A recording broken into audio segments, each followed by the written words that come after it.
Alors, je suis revenu pour plusieurs raisons. Essentiellement puisque je retrouve ici une ambiance qui me manquait un peu à l'Université de Montréal. Je trouve qu'il y en a une solidarité. Il y a une solidarité tout d'abord entre professeurs. Par la suite, je dirais, même dans mes rapports avec mes collègues, y compris pendant la grève, ça s'est transformé au fur et à mesure que la grève avançait, cette solidarité se ressent. Je trouve qu'il y en a une belle vie de département dans notre département d'informatique.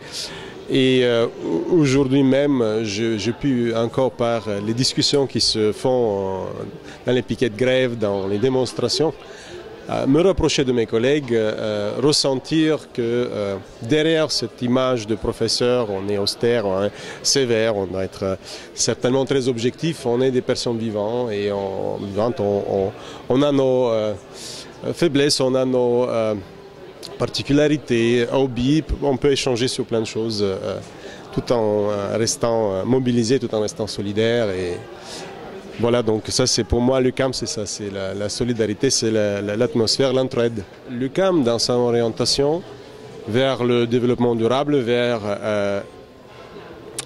le bénéfice pour la société dans un plan plus élargi, est très attirant pour moi et je vais donner l'exemple d'un projet sur lequel on travaille présentement.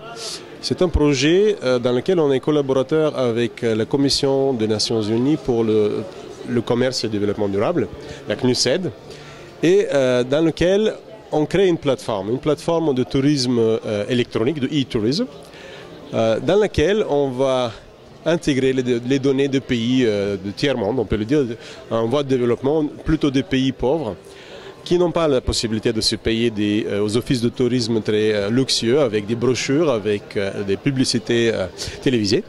Et cette plateforme permettra en fait de rapprocher les fournisseurs de services de ce pays vers un tourisme, vers un touriste potentiel du monde développé qui voudrait sortir du chemin battu et aller voir qu'est-ce qui se passe dans Mauritanie, qu'est-ce qui se passe au Laos, qu'est-ce qui se passe dans ces pays-là. Et donc, ça, c'est notre contribution, je trouve, et j'en suis vraiment très fier, vers le développement durable. Donc, en tant qu'informaticien, on peut quand même contribuer, même si souvent, quand on parle informatique, on pense Internet, on pense également les index boursiers qui sont créés et maintenus par des informaticiens. Donc, je trouve que ça, c'est une belle illustration de l'esprit qui règne à l'UQAM. Alors j'ai 40 ans, je suis né en 1er janvier 69. Voilà, donc facile à savoir mon âge. Et mon université aussi, elle a 40 ans. On a le même âge. J'espère qu'on aura la même maturité.